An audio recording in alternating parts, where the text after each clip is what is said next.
नमस्कार साथियों, स्वागत है आपका ज्ञान चक्षु के यूट्यूब प्लेटफॉर्म पर। आज हमारा कॉन्स्टिट्यूशन या पॉलिटी का पहला लेक्चर होने वाला है, जिसमें हम कॉन्स्टिट्यूशन का परिचय, संविधान का परिचय समझेंगे। इंट्रोडक्शन क्लास को आपको बिल्कुल भी लेस इम्पॉर्टेंट नहीं समझना है। ये आपके आगे आने वाले लेक्चर का बेसिक तैयार करेगी, जिससे आपको आगे आने वाले लेक्चर अच्छे से समझ में आएंगे। और साथ ही साथ आपके एग्जाम में भी यहाँ से सीधे सवाल पूछे जाते हैं। जैसे देखिए कुछ सवाल, how long did it take to form the constitution, constitution को बनने में कितना समय लगा। Fundamental right belongs to which part of the constitution, देखिए CHSL में पूछा गया था। Directive principle of state policy belong to which part of the constitution, ये MP कांस्टेबल में पूछा गया। व्हेन वाज कॉन्स्टिट्यूशन इन्फोर्स्ड, ये CPSI में पूछा गया। How many parts are there in a constitution, ये SSC MTS में पूछा गया। How many schedules are there in the constitution, SSC CGL में पूछा गया। तो ऐसे कई सवाल जो सीधे आपके इंट्रोडक्शन पार्ट से आते हैं, तो आपको बिल्कुल भी इसे लेस इंपॉर्टेंट नहीं समझना है। तो आइए हम एक एक करके कॉन्स्टिट्यूशन को अच्छी तरीके से समझते हैं। अब कॉन्स्टिट्यूशन को समझने के लिए आपको सबसे पहले उसका डिफिनीशन समझने की जरूरत है। तो आप मेरे साथ लिखिए कि constitution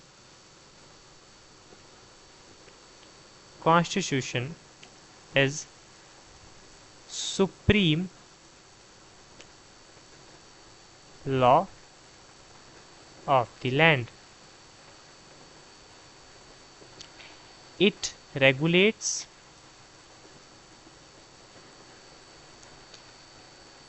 law and order, guide policy making,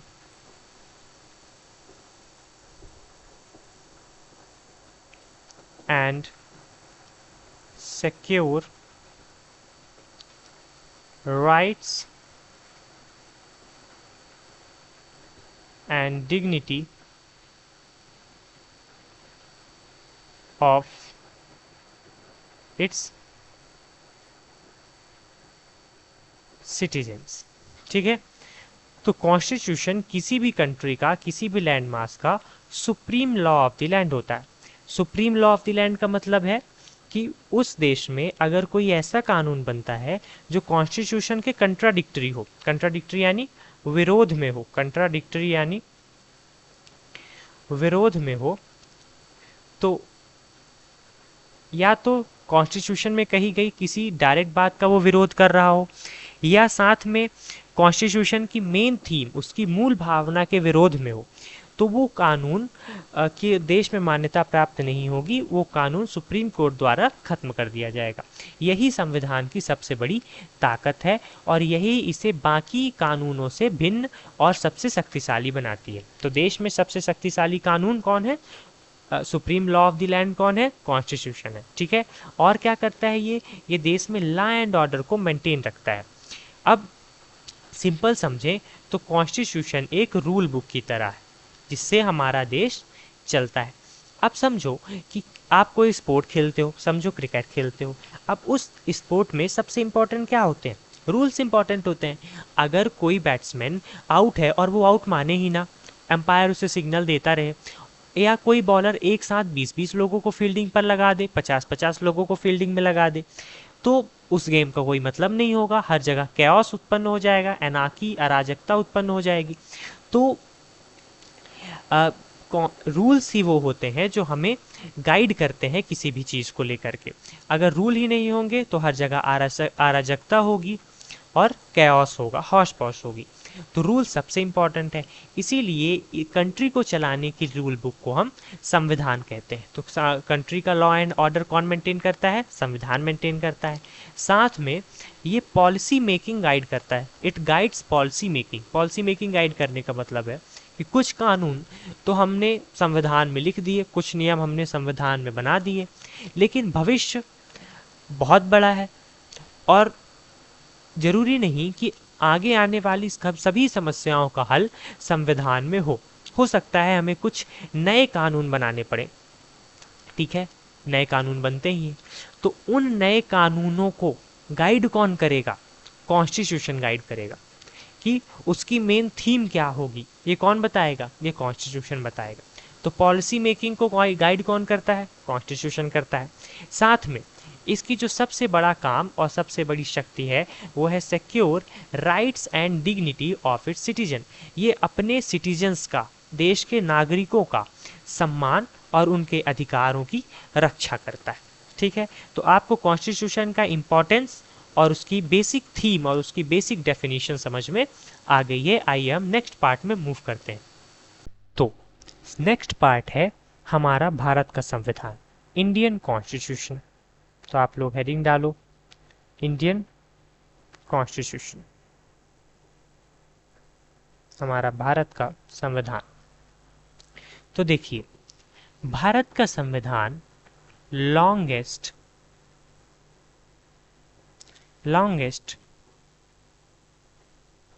retain constitution of the world है। ठीक है, भारत का संविधान दुनिया का सबसे लंबा लिखित संविधान है। तो ये सवाल अगर डायरेक्ट आता है कि longest written constitution of world कौन सा है, तो हमारा इंडियन कॉन्स्टिट्यूशन है। साथ में इसे बनने में कितना समय लगा? इसे बनने में 2 years 11 months एंड 18 days का टाइम लगा। Time took to form. ठीक है, बनने में कितना समय लगा? 2 साल 11 महीने और 18 दिन का समय लगा। ठीक है, तो इन समय के बाद हमारा कॉन्स्टिट्यूशन कब बनकर तैयार हुआ? हमारा कॉन्स्टिट्यूशन 26 नवंबर 1949 को बनकर तैयार हुआ। ठीक है, यहां पर लिख लीजिए बनकर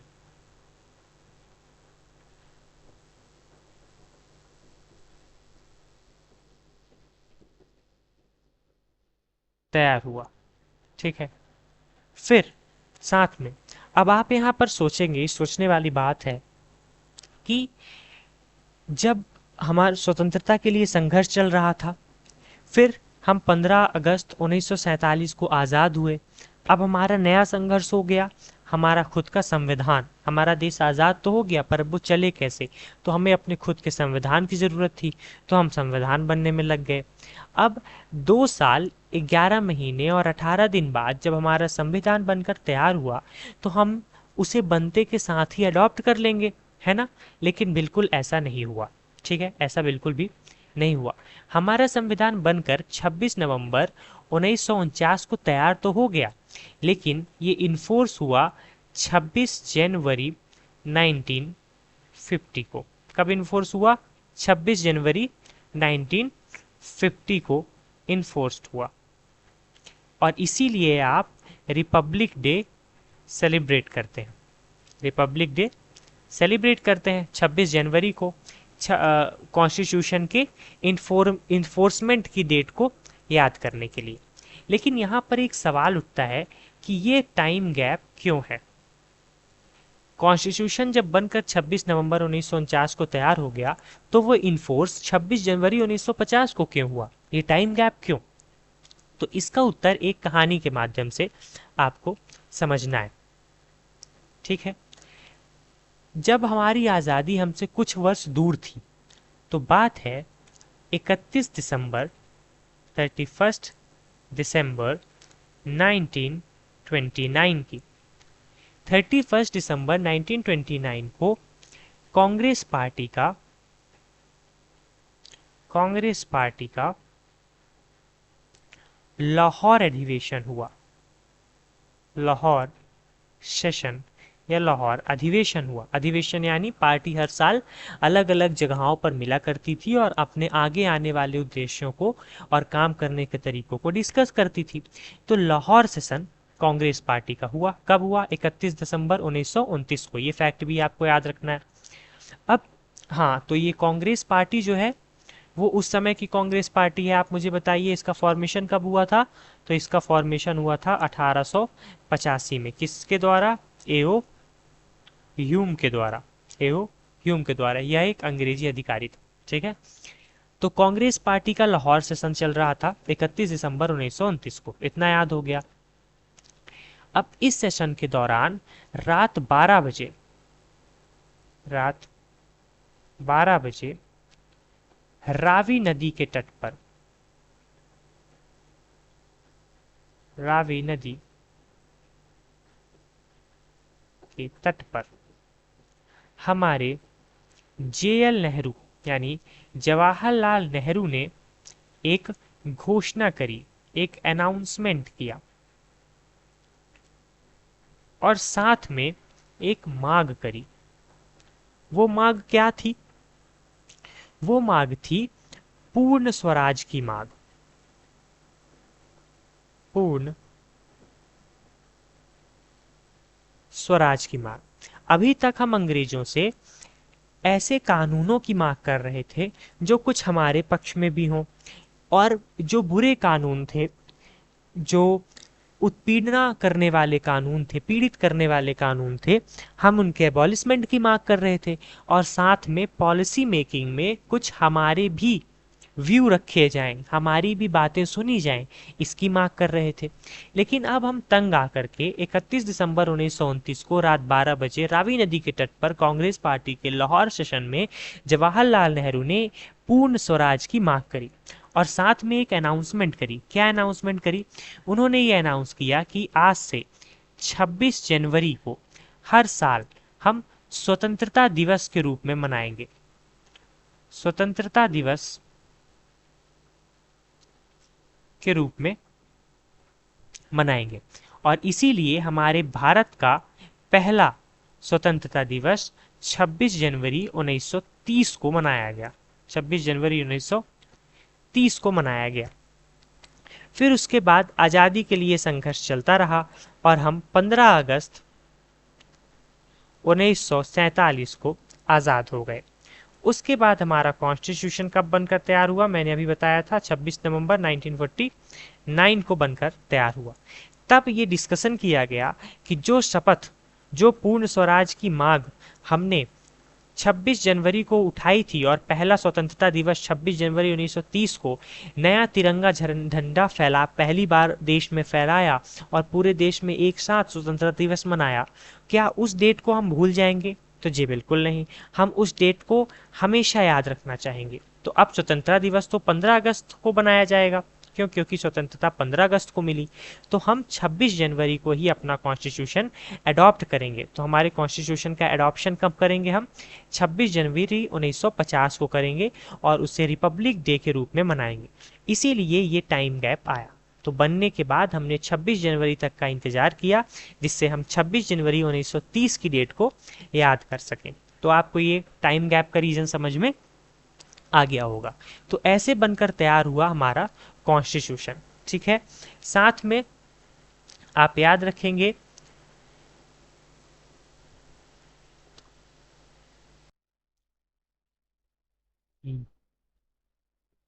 9 दिसंबर 1946 को संविधान सभा की पहली बैठक हुई। कॉन्स्टिट्यूएंट असेंबली, जो असेंबली कॉन्स्टिट्यूशन बना रही थी, उसकी पहली बैठक कब हुई? उसकी पहली सीटिंग कब हुई? उसकी पहली बैठक 9 दिसंबर 1946 को हुई। तो ऐसे हमारा कॉन्स्टिट्यूशन बनकर तैयार हुआ। हालांकि कॉन्स्टिट्यूशन बनने का इतिहास ड्राफ्टिंग कमेटी से चालू होता है, ठीक है, स्वराज पार्टी से चालू होता है। वो हम एक अलग वीडियो में ही मेकिंग ऑफ कॉन्स्टिट्यूशन अच्छे से समझेंगे। अभी इंट्रोडक्शन के लिए इतना पर्याप्त है। तो नेक्स्ट हम चलते हैं, हमारे भारत का संविधान कितना बड़ा है और इसके क्या क्या पार्ट्स हैं। ठीक है, how is our Indian constitution? अब इस प्रश्न को हमें दो तरीके से समझना है। ठीक है, तो हम यहाँ पर हेडिंग डालेंगे कॉन्स्टिट्यूशन और इसके दो मुख बनाएंगे। ठीक है, पहला पार्ट जिसका नाम हम रखेंगे ओरिजिनल, और इसका हम नाम रखेंगे प्रेजेंट टाइम। ठीक है, इसका मतलब है दोस्तों कि जब कॉन्स्टिट्यूशन बना था पहली बार ओरिजिनली इनिशियली, तो इस कॉन्स्टिट्यूशन में 22 पार्ट्स हुआ करते थे। 22 पार्ट्स हुआ करते थे। तो सर अब कितने हो गए? अब हो गए 25 पार्ट्स। ठीक है, तब इसमें 8 शेड्यूल्स हुआ करते थे। अब ये शेड्यूल्स और पार्ट्स में क्या फर्क है हम समझेंगे। अब इसमें कितने शेड्यूल हो गए हैं? अब इसमें 12 शेड्यूल्स हो गए। ठीक है, तब इसमें 395 आर्टिकल्स हुआ करते थे, अनुच्छेद। अब इसमें कितने अनुच्छेद हो गए हैं, कितने आर्टिकल हो गए हैं? इसमें 467 प्लस आर्टिकल्स हो गए हैं। ठीक है, एज ऑफ नाउ मैं बता रहा हूं, अभी के मुताबिक बता रहा हूं। तो पहले तो आप इतना याद करो कि कॉन्स्टिट्यूशन जब बना था ओरिजिनल कॉन्स्टिट्यूशन, उसमें 22 पार्ट थे, अब 25 पार्ट हो गए हैं। पहले 8 शेड्यूल्स थे, अब 12 शेड्यूल्स हो गए हैं। पहले 395 आर्टिकल्स थे, अब 467 आर्टिकल्स हो गए। ये बात अच्छे से समझ में आ गई? बिल्कुल। अब यहाँ पर एक क्वेश्चन आपके दिमाग में आना चाहिए। वो क्वेश्चन ये है कि अगर पहले 22 थे तो अब 25 कैसे हो गए? ये चेंज कैसे आया? क्या हम कॉन्स्टिट्यूशन को अपनी मर्जी से चेंज कर सकते हैं, बदल सकते हैं, उसमें कुछ भी नया जोड़ सकते हैं? तो क्या हो कि अगर कोई सरकार ऐसा जोड़ ले कि आज से हमेशा मेरी ही सरकार रहेगी, आज से देश में चुनाव बंद, आज से चुनाव होंगे ही नहीं, तो क्या ये बात ठीक है? ऐसे तो संविधान की शक्ति का हनन है। अगर कोई बात मैं अपने से किसी रूल बुक में जोड़ सकता हूँ, मैं कोई नया रूल बना सकता हूँ, तो फिर तो उस रूल बुक का कोई बात ही नहीं, उसकी तो कोई ताकत ही नहीं बचेगी। पर ऐसा नहीं, इन बदलावों को हम चेंज नहीं कहते, इन बदलावों को हम अमेंडमेंट्स कहते हैं। क्या कहते हैं? अमेंडमेंट्स कहते हैं। अमेंडमेंट्स का मतलब होता है सुधार, यानी समय के साथ कॉन्स्टिट्यूशन में जो आवश्यकता अनुसार सुधार हैं, बदलाव हैं, उन्हें हम क्या कहते हैं? अमेंडमेंट्स। इतना समझ में आ गया? अब भारत का जो संविधान है ना, वो रिजिड है, कठोर है, येट फ्लेक्सिबल है। मतलब वह कठोर तो है, लेकिन साथ ही साथ बहुत लचीला, बहुत फ्लेक्सिबल भी है। अब दोनों ये कैसे हो सकते हैं? कठोर है, इसका अर्थ इसके नियमों में आसानी से परिवर्तन नहीं किए जा सकते, इसके नियमों को आसानी से बदला या अपने हिसाब से ढाला नहीं जा सकता, इसके नियमों से बचकर निकला नहीं जा सकता। लेकिन फ्लेक्सिबल है, इसका मतलब कि जब देश को वास्तव में परिवर्तन की आवश्यकता हो संविधान में, तब कुछ प्रोसेस के थ्रू, कुछ अथेंटिक प्रोसेस के थ्रू इसे बदला भी जा सकेगा। इसीलिए ये कठोर होने के साथ साथ फ्लेक्सिबल भी है, और ये हमारे भारत संविधान का बहुत इम्पॉर्टेंट कैरेक्टरिस्टिक है। क्या? Rigid yet flexible. इसीलिए कानून में समय समय पर जरूरत पड़ने पर संविधान में कुछ बदलाव किए गए, जिसे हम अमेंडमेंट कहते हैं। अब इन अमेंडमेंट्स को कौन सुपरवाइज करेगा, कौन देखेगा कि ये सही है या गलत?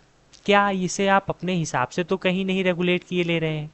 तो इसे देखती है देश की सुप्रीम कोर्ट। कौन? Supreme court. तो सुप्रीम कोर्ट संविधान का क्या है? रक्षक है। क्या है? रक्षक है। तो सुप्रीम कोर्ट को मैं क्या कह सकता हूं? Guardian, guardian of constitution. क्या कह सकता हूं?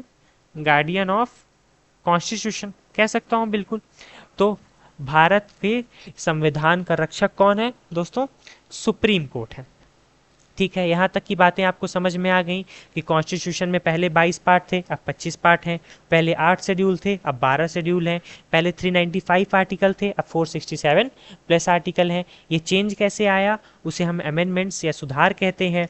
इन सुधारों को देखेगा कौन कि ये सही है या गलत है, ये ऑथेंटिक है या नहीं? तो सुप्रीम कोर्ट देखेगा। तो सुप्रीम कोर्ट क्या हो गया? संविधान का रक्षक हो गया, गार्डियन ऑफ कॉन्स्टिट्यूशन हो गया। इतनी बातें अगर आपको पता चल गई हों और आपको अच्छे से समझ में आ गया हो, तो हम नेक्स्ट पार्ट चालू करते हैं जो कि है पार्ट्स ऑफ कॉन्स्टिट्यूशन।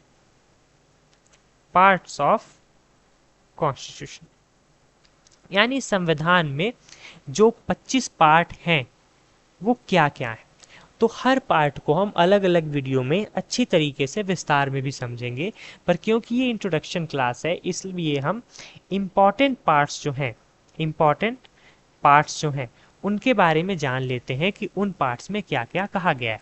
ठीक है, तो जो फर्स्ट पार्ट है पार्ट नंबर 1, पार्ट नंबर 1 में क्या कहा गया है, द यूनियन, पार्ट नंबर 1 का नाम है the union and it's territory, the union and it's territory. फिर साथ में पार्ट 2 का क्या नाम है, द सिटीजनशिप यानी नागरिकता, नागरिकता। ठीक है, ये पार्ट छोटा सा है, आर्टिकल नंबर 1 to 4 इस में आते हैं। ठीक है ना, साथ में सिटीजनशिप में 5 to 11 आते हैं। सिटीजनशिप में यानी नागरिकता, यानी कौन भारत का नागरिक हो गया नहीं, ये सिटीजनशिप वाले पार्ट में है। ठीक है, मैं इसे स्टार बना देता हूं यहाँ पर। फिर नेक्स्ट है पार्ट 3, ये बहुत ही इंपॉर्टेंट पार्ट है, ये बहुत ज़्यादा इंपॉर्टेंट पार्ट है। ये है फंडामेंटल राइट्स, फंडामेंटल राइट्स। जो क्वेश्चन मैंने आपको इंट्रोडक्शन में दिखाया था वो आया था ना, ये सवाल CHSL में था शायद। फंडामेंटल राइट्स पार्ट 3 में है और ये अक्सर एग्जाम्स में पूछा जाता है, ये मोस्ट इंपॉर्टेंट पार्ट है, आप ऐसे समझ लो। ठीक है, तो आर्टिकल नंबर 12 to 35 इसके अंतर्गत आते। ठीक है, फिर साथ में पार्ट 4 पे हम आ जाते हैं। ठीक है, हम एक एक पार्ट को नहीं देखेंगे, हम केवल कुछ इंपॉर्टेंट 10-15 पार्ट को ही देखेंगे। पार्ट 4 में है directive principle of state policy, DPSP, directive principle of state policy. इसका मतलब है कि जो पॉलिसी मेकिंग देश में होगी उसको गाइड करने वाले सिद्धांत, directive principles of state policy, state की पॉलिसीज में बनाने वाले सिद्धांत किस में है, पार्ट 4 में है। तो याद रहेगा DPSP किस में है, directive principle of state policy, part number 4 में है। ठीक है ना, ये भी इंपॉर्टेंट है। और ये कहाँ कितने से कितने तक है, ये आर्टिकल नंबर 36 से लेकर के आर्टिकल नंबर 51 तक है। देखो, तो अब कुछ पार्ट के को पार्ट भी हैं, जैसे पार्ट 4 का पार्ट 4A भी है। ठीक है, पार्ट 4A, पार्ट 4A में क्या है, फंडामेंटल ड्यूटीज है, फंडामेंटल ड्यूटीज है। यानी सरकार ने, संविधान ने आपको कुछ फंडामेंटल अधिकार दे दिए, कुछ राइट्स दे दिए, तो साथ में आपके इस देश के लिए कुछ कर्तव्य भी हैं, उनको हम फंडामेंटल ड्यूटीज कहते हैं। इसमें एक ही आर्टिकल है 51A। ठीक है, एक ही आर्टिकल है इसमें, कौन सा, 51A, आपको याद रखना है। ठीक है, इसके बाद आता है पार्ट 5 जिसमें द यूनियन की बात की गई है। ठीक है, यूनियन की बात की गई। अब जो बात इसमें इंट्रोडक्टरी लेवल पर कही गई है, देखो ये कितना छोटा सा पार्ट है, आर्टिकल 1 to 4 तक का है। वहीं पर द यूनियन एक बड़ा पार्ट है जिसमें आर्टिकल नंबर 52 to 151 आर्टिकल है। ठीक है, आर्टिकल नंबर 52 से लेकर आर्टिकल नंबर 151 तक द यूनियन में आते हैं। ठीक है, उसके बाद नेक्स्ट पार्ट है पार्ट नंबर 6।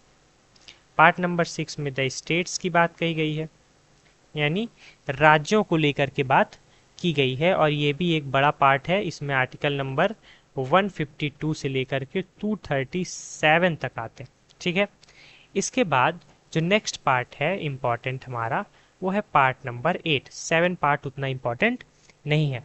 तो जो इम्पॉर्टेंट पार्ट है पार्ट नंबर 1, ये है the union territories, UTs. UT आप समझते हैं यूनियन टेरिटरी, यानी दिल्ली, आप दिल्ली भी हो गया है यूनियन टेरिटरी, लद्दाख, कश्मीर को भी यूनियन टेरिटरी का दर्जा प्राप्त हो गया है।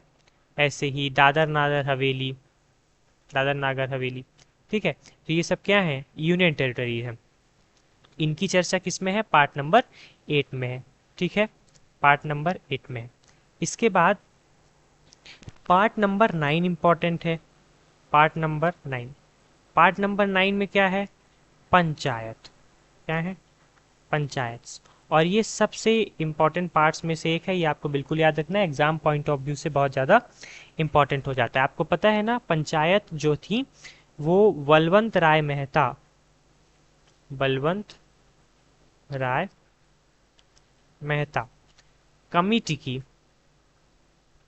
की सिफारिशों से लागू हुआ था। और कब कैसे लागू हुआ था, ये 73rd amendment, 73rd amendment act के जरिए भारत में लागू किया गया था। पंचायत आप समझते हैं ना आप, ये ग्रास रूट डेमोक्रेसी है ना, एकदम जमीनी स्तर की डेमोक्रेसी है। आपने देखा होगा जो गांवों में पंच सरपंच चुने जाते हैं वो पंचायत चुनावों के तहत ही चुने जाते हैं। एक सीरीज भी आई थी ना पंचायत, उसमें ग्राम पंचायत रहती है। तो जो बेसिक डेमोक्रेसी है गांवों की, उन्हें पंचायत कहते हैं। इसलिए पार्ट 9 बहुत इंपॉर्टेंट हो जाता है, ये कभी ना कभी आपके एग्जाम में आपको देखने के लिए मिल जाएगा। ठीक है, फिर नेक्स्ट इंपॉर्टेंट पार्ट है पार्ट नंबर 9A। अब जैसे मैंने बताया कुछ पार्ट्स के को पार्ट भी होते हैं, तो पार्ट 9A का क्या नाम है, पार्ट 9A म्यूनिसिपैलिटीज़ के बारे में बात करता है। म्यूनिसिपैलिटीज़ के बारे में बात करता है, ठीक है, नगर निगमों के बारे में बात करता है। फिर उसके बाद पार्ट 9B, ये कोऑपरेटिव सोसाइटीज़ के बारे में बात करता है, कोऑपरेटिव सोसाइटी के बारे में। ठीक है, उसके बाद आ जाता है पार्ट नंबर 10। ठीक है, ये भी बहुत इंपॉर्टेंट पार्ट है। इसमें शेड्यूल्ड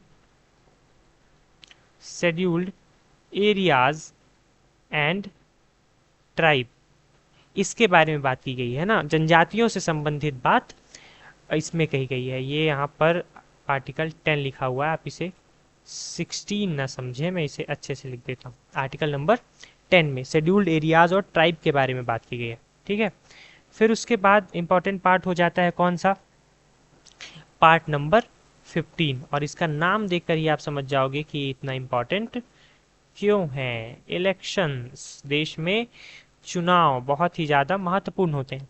तो पार्ट नंबर 15 में इलेक्शंस के बारे में बात की गई है और ये बहुत ज़्यादा इम्पॉर्टेंट है। ठीक है, फिर नेक्स्ट है पार्ट नंबर 17। ठीक है, ये भी बहुत इम्पॉर्टेंट है। इसमें ऑफिशियल